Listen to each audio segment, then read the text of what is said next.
Hi, I'm Jeff, and welcome to another one of my videos where I take a look at all the new comic books coming out on either August 16th or 17th, 2022. And I ask myself the question, what one new comic book would I buy this week if I could buy just one book? Last week's video was way too long, sorry about that. I'm going to try to make up for it this week, right here, right now. First, by taking a look back to my pick from 2 weeks ago, of which there was none, so we can move right past that section of this video.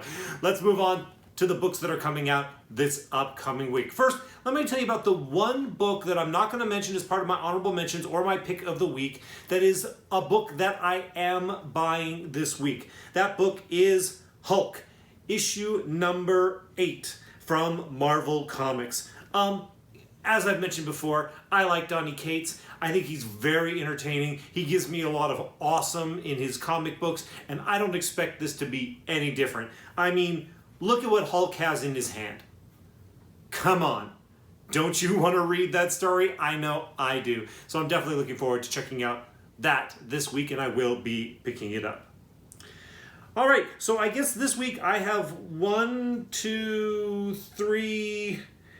4 honorable mentions I'm going to be talking about, and then my just one book pick of the week. My first honorable mention, hey, oh, by the way, this week, I almost didn't do a pick. I'm going to do a pick, but I almost didn't do a pick. I was almost going to theme this week just first appearances in my theme of number ones.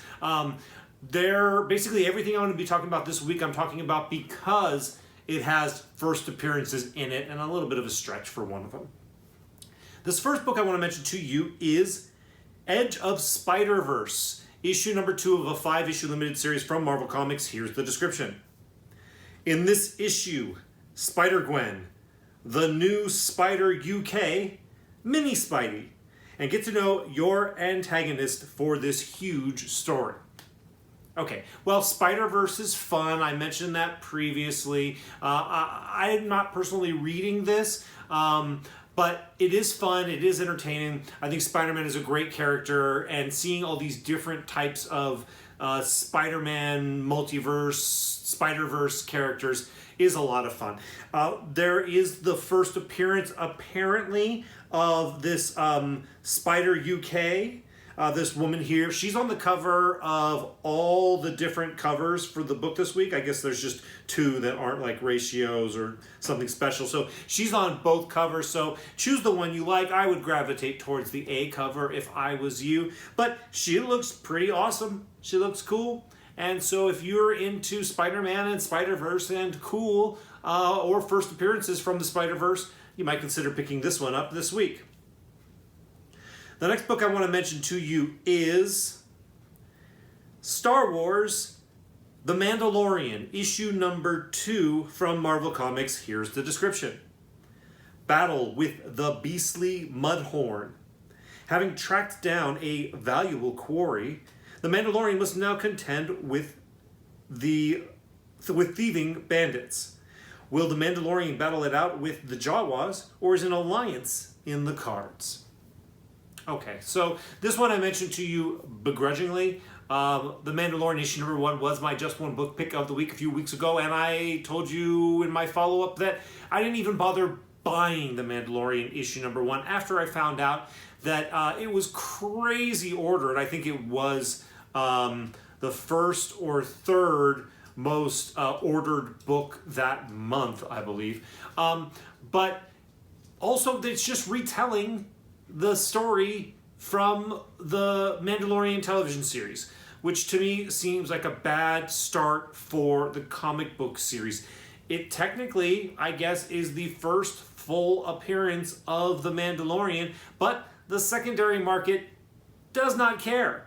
The secondary market has cared a lot about this character, but did not care about The Mandalorian issue number 1.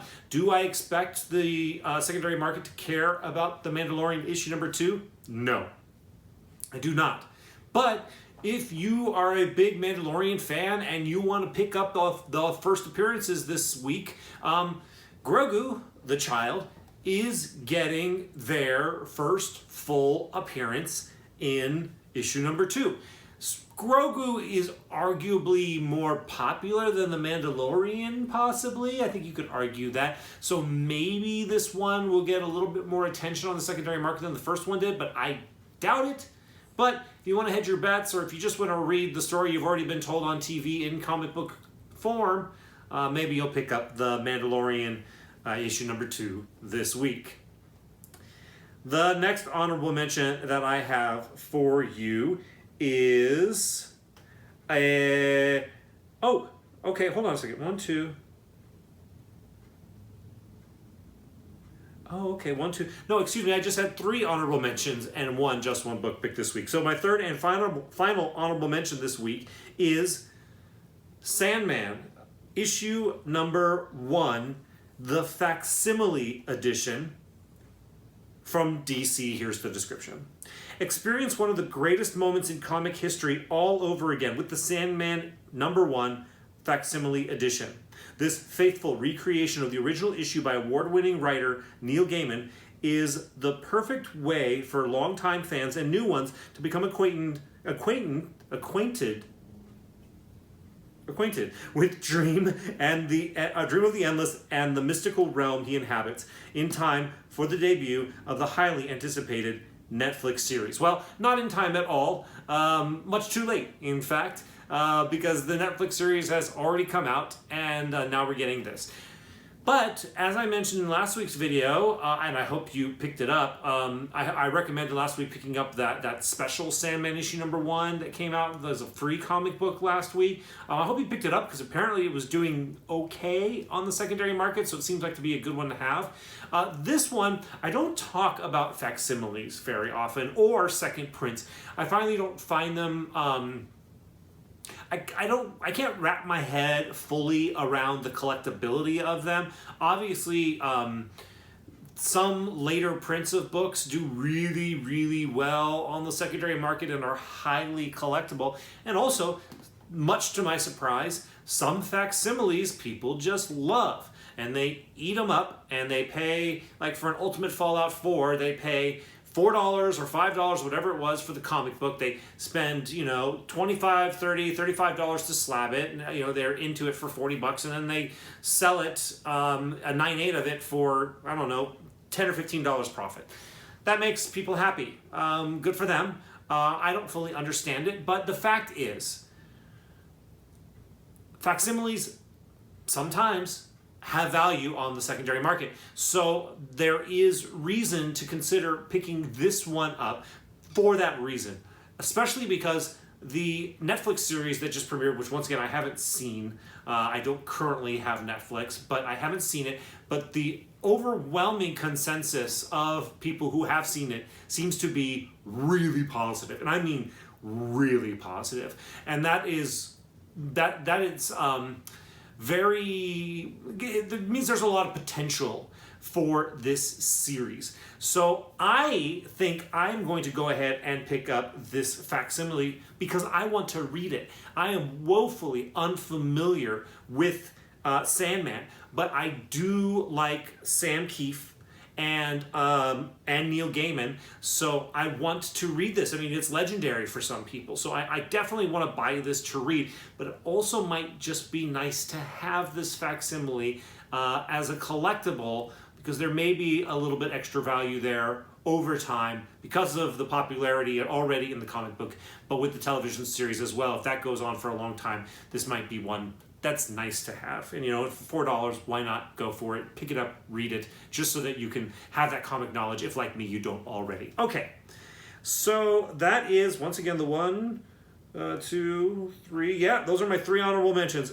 So this week, the one book that I would buy, if I could buy just one book, apparently, is Star Wars issue number 26. Here's the description. The path to victory. The Rebel fleet is reunited at last, and Leia Organa, Mon Mothma, and the other Alliance leaders sent a strong message to the galaxy that the resistance to Palpatine's rule remains as strong as ever. Meanwhile, Lady Kira of Crimson Dawn has activated her sleeper agents across the galaxy. instructing them to cause chaos for the Empire by any means necessary. Okay, so this is not a clear-cut, obvious pick for me this week. In fact, even as I was about to announce it, I was like, well, am I more excited about Hulk this week? I mean, that Hulk with Mjolnir in his hand, I'm pretty excited to check out what's going on there. But this Star Wars story has been really good. Well, and then again, there's also that Sandman book that I hadn't originally intended on buying, but after doing research for this video, I'm like, yeah, I should pick that up. That's pretty exciting. I'm really looking forward to reading the first issue of Sandman. I've never done that before, and it's legendary. That's pretty awesome. Well, that could have been my just one book pick of the week. I'm super excited about picking that up and reading it, but it's not. I chose Star Wars 26. Even after, about a month ago, choosing Star Wars 25, and in my, assessment after reading it 2 weeks later, I was like, yeah, it was fine, it was good, I liked it. It wasn't awesome or the best thing ever, but it was good. So why, I've given you all the excuses of why I could have not picked Star Wars issue number 26.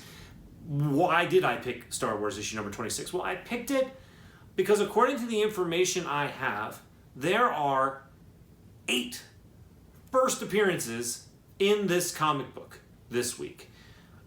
Star Wars first appearances. If you've been watching my videos for a long time, I bang the drum pretty hard for Star Wars first appearances, and there are 8 of them in here. Now, are all 8 of them going to become home run characters that everybody loves and just must have their first appearance? Probably not. But could maybe 1 or 2 of them break out somewhere down the line? Possibly. Very possibly. So it's kind of just like the odds are good for the potential of it having value down the line on the secondary market when you have 8 first appearances in there.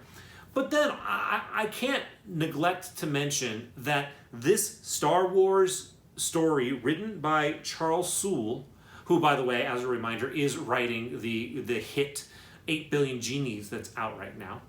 The story is really, really good. I've been enjoying it a lot. I'm a Star Wars fan, but I'm not the biggest Star Wars fan in the world. But I've really been enjoying this story. Just when I thought I know everything, not everything, but about this, like that original episode 4, episode 5, episode 6 era of Star Wars, they're giving me a story that takes place between episode 5 and episode 6 that I'm finding extremely entertaining. So the entertaining aspect of the story in combination with the 8 first appearances in this book makes me the most curious out of, between the Sandman and Hulk and this book, it makes me the most curious out of those 3 about this one, Star Wars issue number 26. And that is why it is my just one book pick of the week. Okay, that's it. It is a light week. There is not much going on. I think we're kind of in an era of the summer where things really slow down and quiet down a lot. So maybe try something new this week. Let me know down in the comments what you're pulling, what you're getting this week, if anything. If any of the things I mentioned weren't on your radar, but now they are, and you think you might want to check it out. Let me know what you think down in the comments. As well, likes are always appreciated by me. And if you haven't already subscribed, I invite you to subscribe. That's a helpful thing. Anyways, thank you all so much for watching this video. I'll see you in the next one.